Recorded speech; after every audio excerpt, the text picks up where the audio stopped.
Hi guys, hope you're having a good night. And let me check and make sure my volume is on. Okay, because I go off and on with this volume. Hope you're having a good night. This is the final um, time for me to speak, midnight, the beginning of the seventh day of the Be Your Own Guru Manifesting Summit. And I had a good time. I hope you guys did too.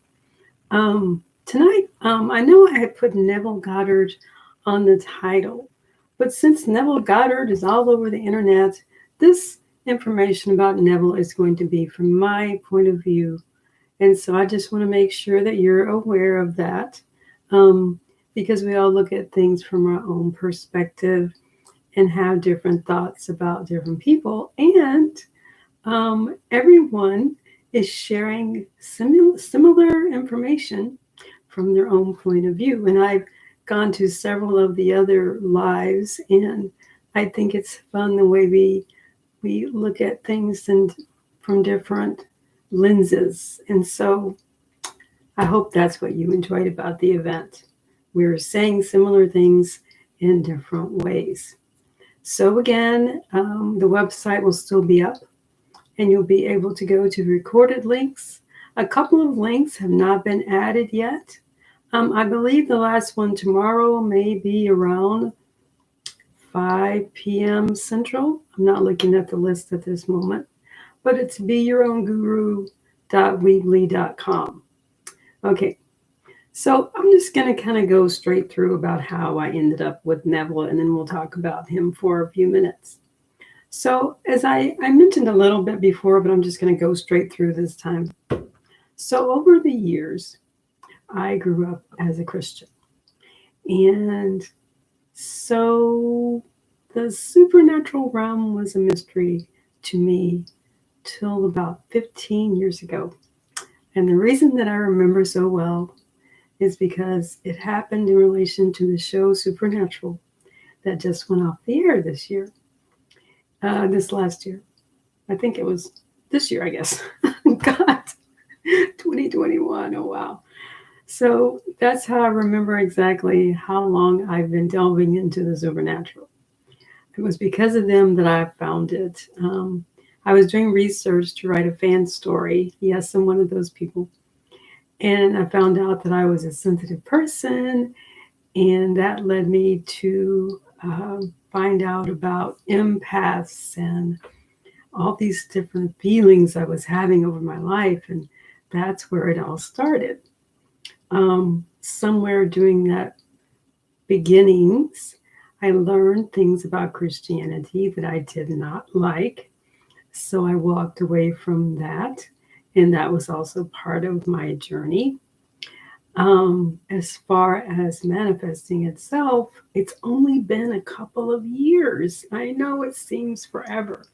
And obviously, I found out that everything that happened before, I created it all my little self. I'm sorry. I do wish I'd known sooner. But I suppose there's a reason that I found out when I did. So I'm going to accept that from this point forward. So when I found out about deliberate creation, as the lady from the Law of Attraction says, I first had made notes. I did mention a little bit of this before, but bear with me. I had made notes from a message I heard from Robert Kiyosaki, and then it led me to Abraham Hicks, and that is where I manifested my first thing, which was a 7-day all-paid cruise. And that was simply by writing things down on the board that I saw every day, and I would see it and go, yes, yes. I wasn't doing a lot that I can remember. If I was doing a lot, I don't remember it at all. Okay. It just seemed to happen. I'm naturally, a very calm person. And I was going to say, when I was growing up as a little Christian girl, everyone said I was spoiled. And I would walk around saying that my dad spoiled me, and then God spoiled me, and then my husband spoiled me. So I guess you would say that it just kind of flowed for me to be the happy kind of person that I am. So anyway, after the cruise, I came back wanting to know more about how I did that so I could do it again. And so for about, I'm going to say it was almost a year that I was doing law of attraction. And I'm basing that on the fact that I would sit in front of a field and imagine it was where I desired to be, until one day I found myself where I had desired to be. And hey, it worked.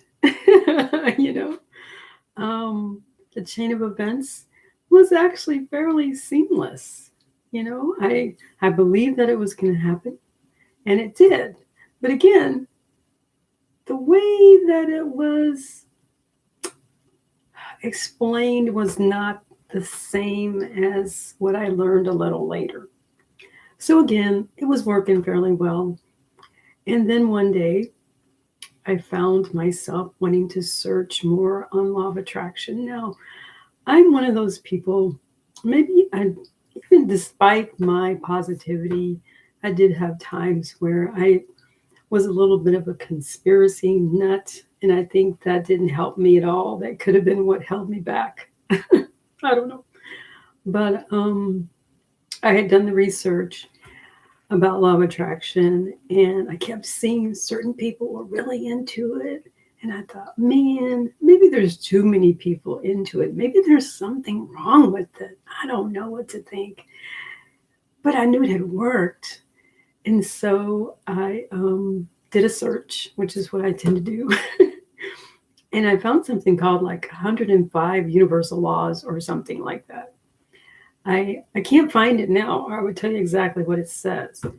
But what it said about law of attraction was more connected to how the universe is connected together, like the way it's held together based on some type of attraction. I don't remember exactly.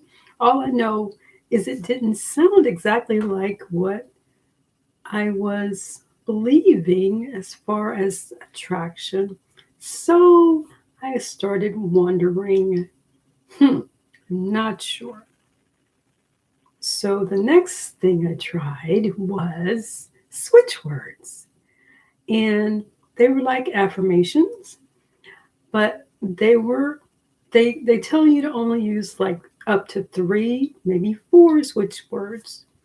And you basically use them as affirmations, like divine count, or find divine count, or Shreem Brazil. These are switch words. And each one of them means something. Count means money. Divine means sacred. And those are the ones I know like right off the top of my head.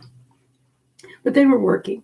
They were working down to the penny for my finances. Like literally, I started wondering, why don't I have extra money? I always have just enough money.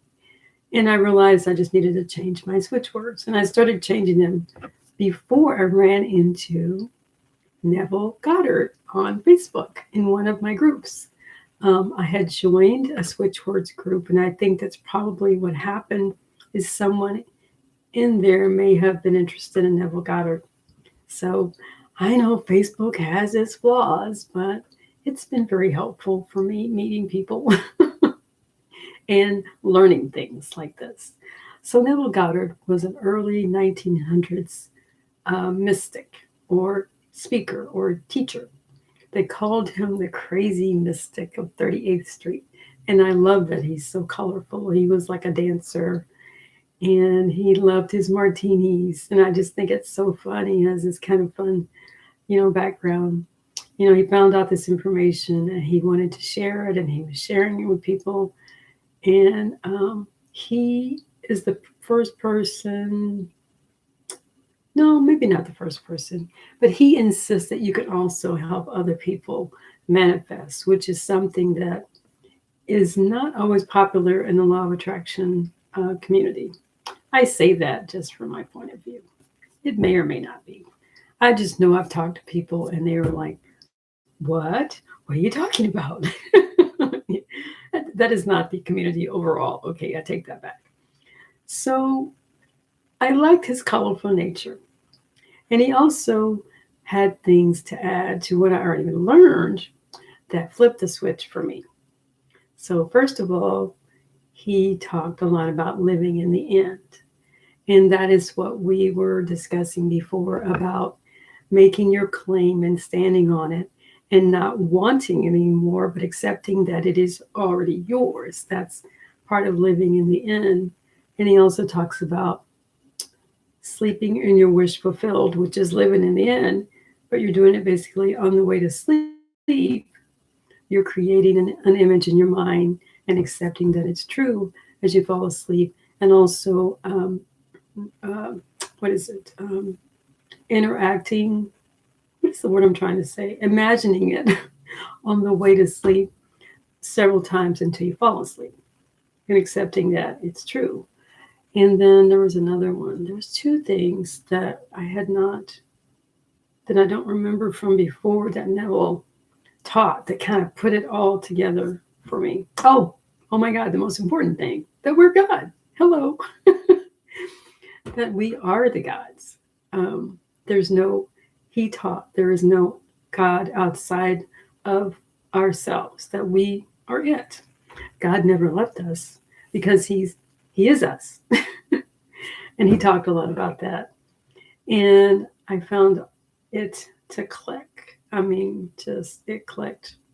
It made sense. All those little quotes that go around about us being spirits, having physical, experiences and bodies, and us being God isn't really popular sometimes because it's considered what is the word? Hypocrisy, or there's another word for it. I know what it is. It's on the tip of my tongue, but I'm like, I suddenly feel like there's a mosquito on me. Um, Weird. So he brought these things to light, and I really appreciate that I was able to find him.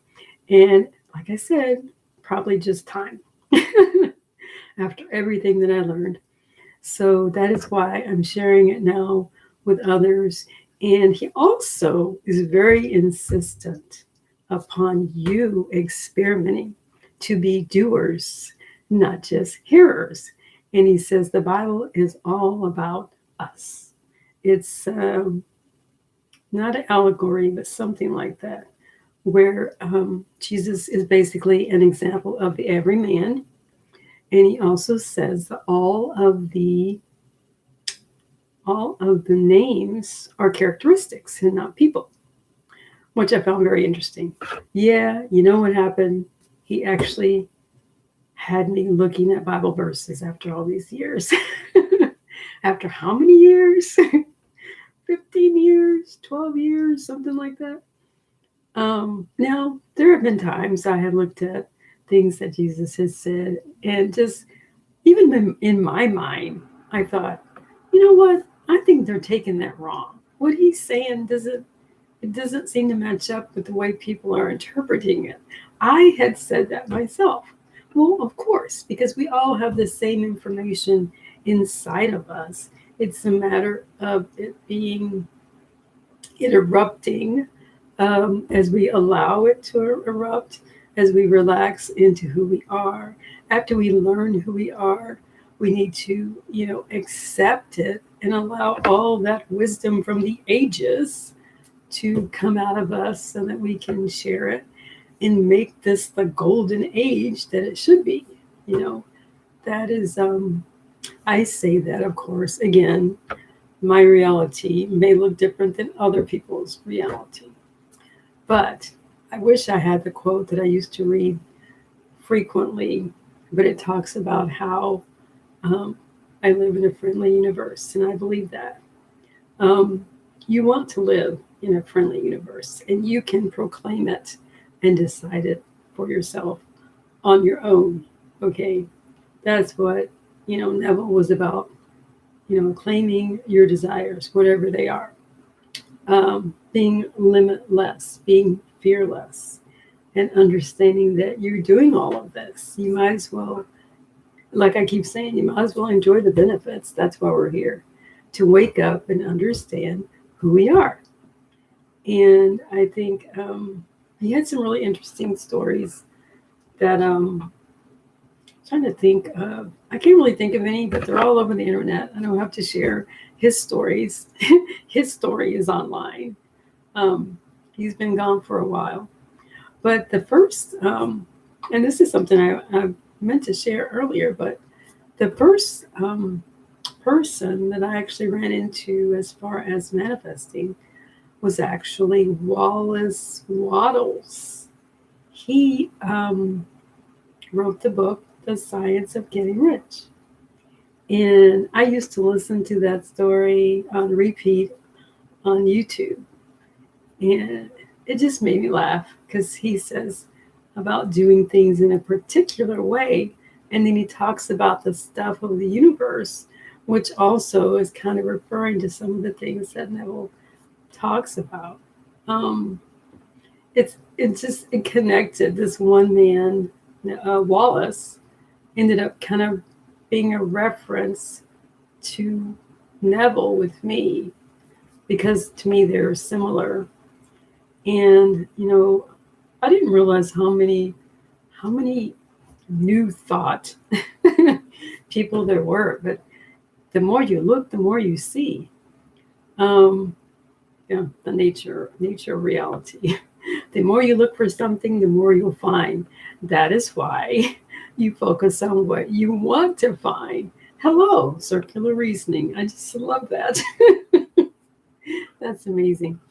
Okay, so I don't have a lot else to share. I was going to try to think of another example that I manifested so that we can get my fun. The cruise was amazing.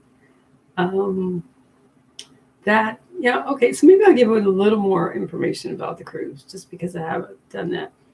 So I was kind of just hanging out in town, and a relative was looking for me, and then we chatted, and she invited me to go. And there, everything was paid for. It was just like, wow. Now, I have to say, of all the things I had written down on my little board, I wish I had my board with me to show you. That was not the first thing that came to mind. But I'm glad that it happened because it was pretty amazing. I love little chocolates in my pillow. I love eating in the middle of the night.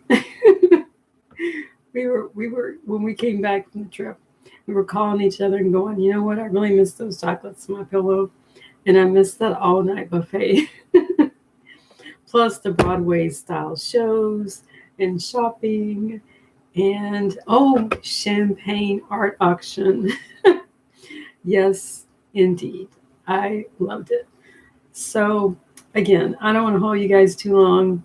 I did want to share my fascination with Neville and how he and others have changed the way that I look at things by sharing with others as I'm sharing with you, because changing the way you think can change your world if you allow it to, guys. Thanks for attending the summit, and check out the recordings on the site. Thanks.